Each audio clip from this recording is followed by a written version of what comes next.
Alan Ball. Alan Ball past Gummel. Bremner coming across. Alan Ball. Oh yes, must be! Alan Ball. Greaves again. Ball. Must be one here. Charlton. Yes, it is! Now Ball. In too much of a hurry. It's in play.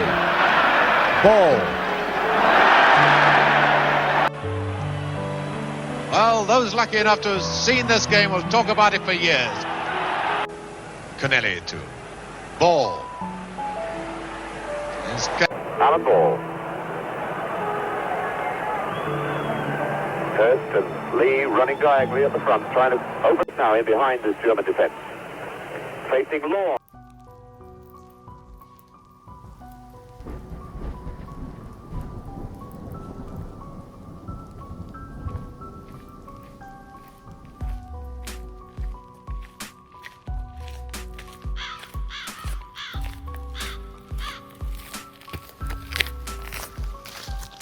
Good morning everyone, how you doing? It's Paul here from Unusual Things. Now this morning I am in Ramilly Cemetery, I think I've pronounced that correctly, and I am in Chandler's Ford in Hampshire, which isn't not too far from Southampton of course. Coming from Portsmouth, that's very hard to say.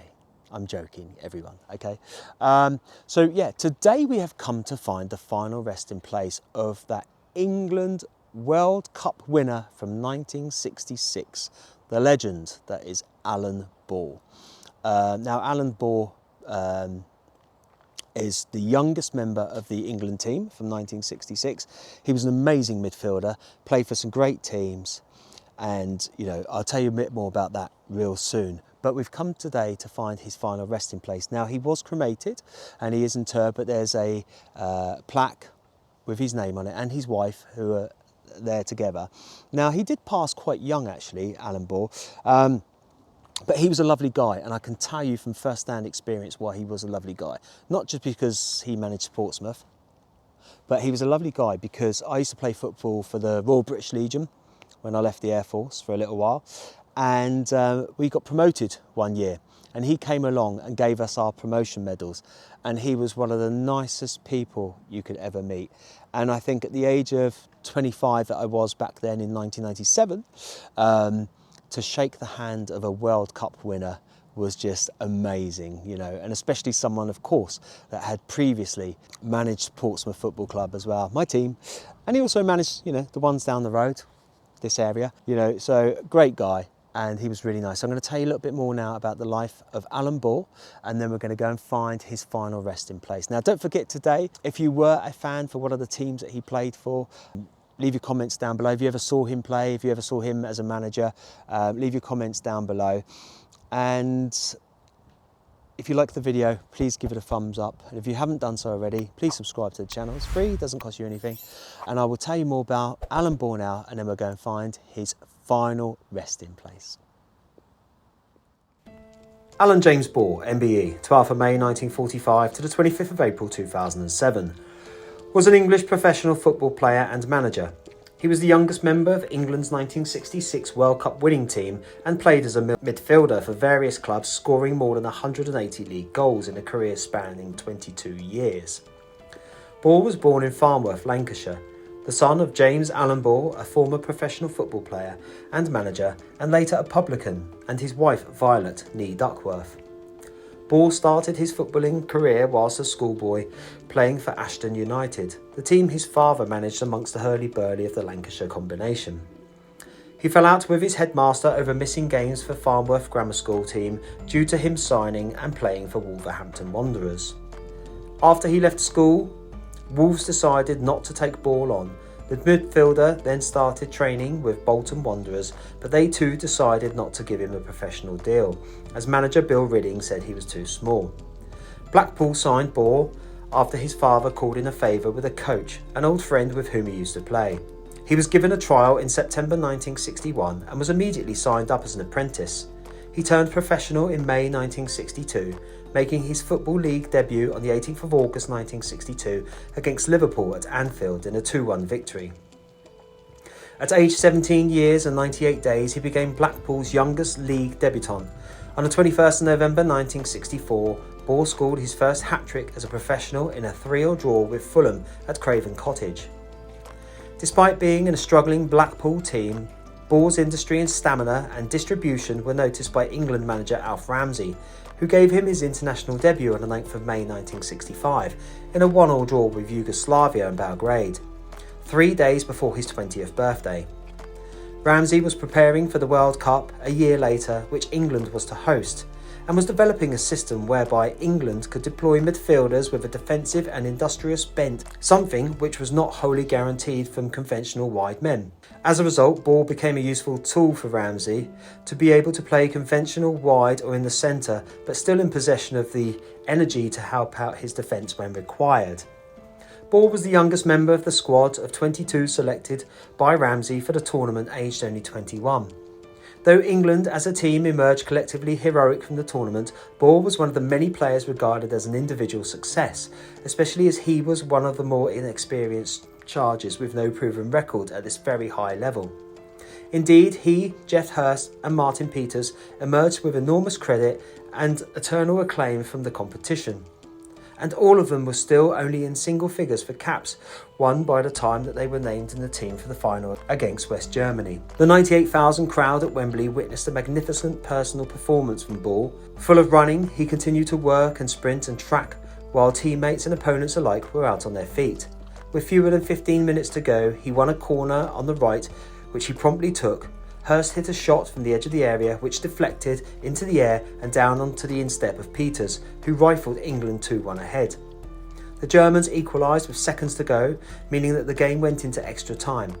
Somehow this instilled extra bounce into Ball's play, and the image of his continuous running around Wembley with his socks around his ankles is one of the most enduring of the occasion.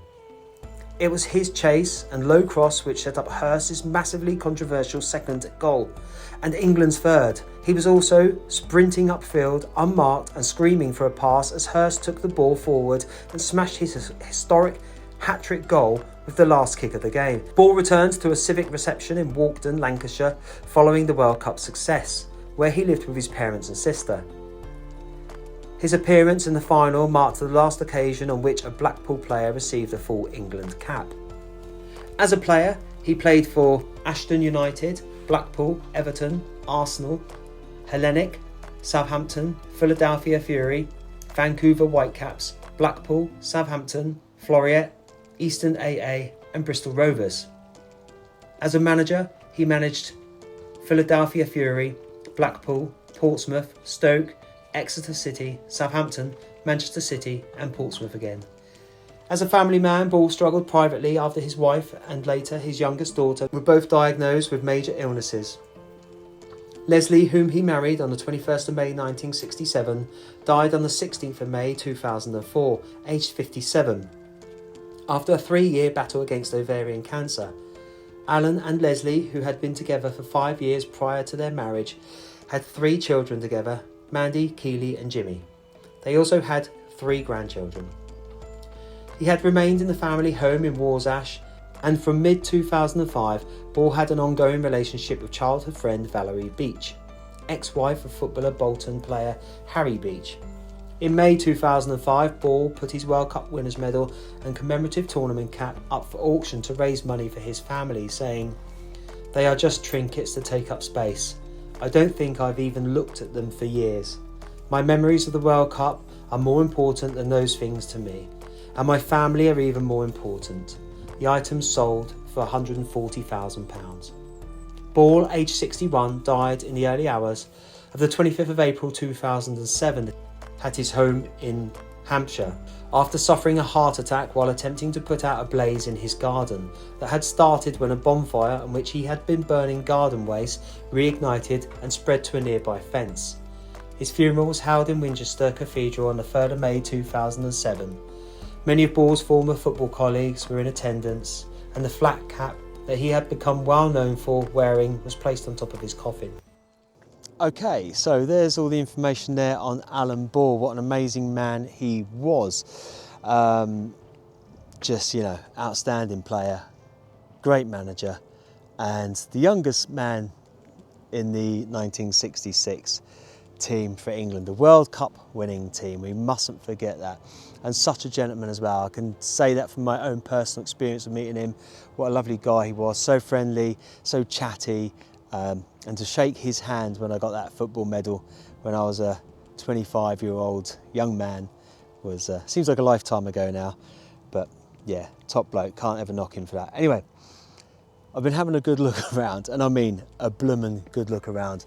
I was led to believe, you do your research and you can find out sections, but it's not really marked off that well. There's a little map of the cemetery there as you come in, and I was led to believe it was in that section.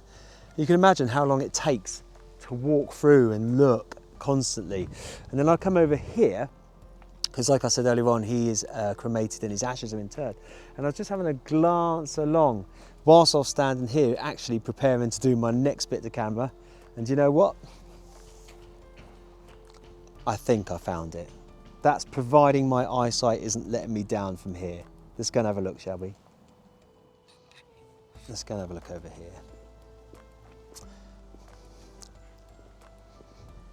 My long distance eyesight's all right, it's my short distance you've got to worry about. Okay, let's have a look.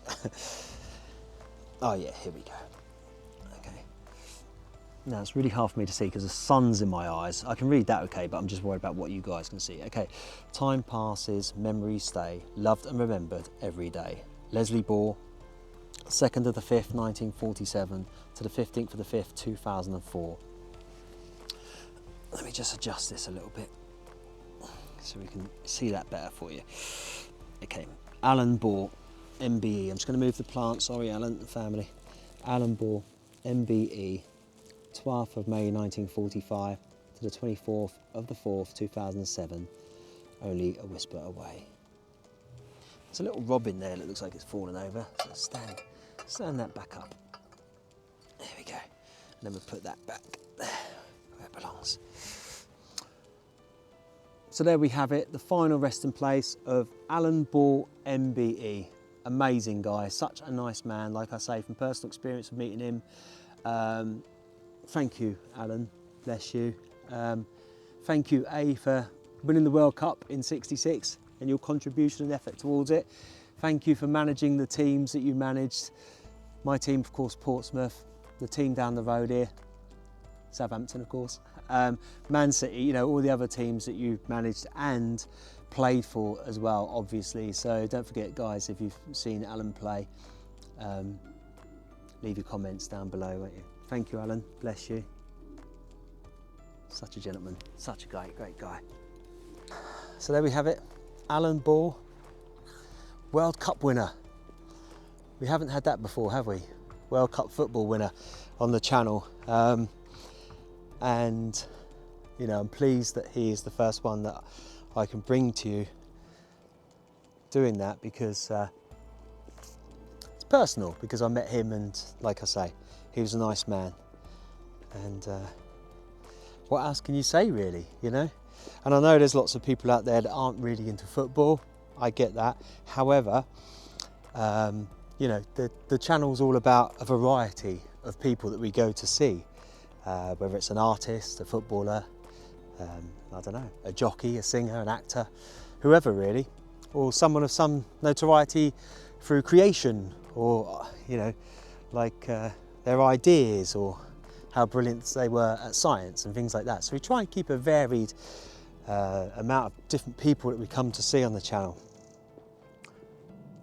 But yeah, I'm pleased to have done Alan Ball's. I'm glad I found it. It took a while. Anyway, don't forget, if you liked the video today, please give it a thumbs up. If you haven't done so already, leave your comments down below. Let me know what you remember of Alan Ball MBE. And of course, if you haven't done so already, subscribe to the channel and hit that notification bell, and you'll be notified when more videos come out as well. So that's it from me today at this beautiful cemetery in Chandler's Ford. Just a small little one. Thank you as always for watching, and I will see you all on the next one. Take it easy. Ta-ra.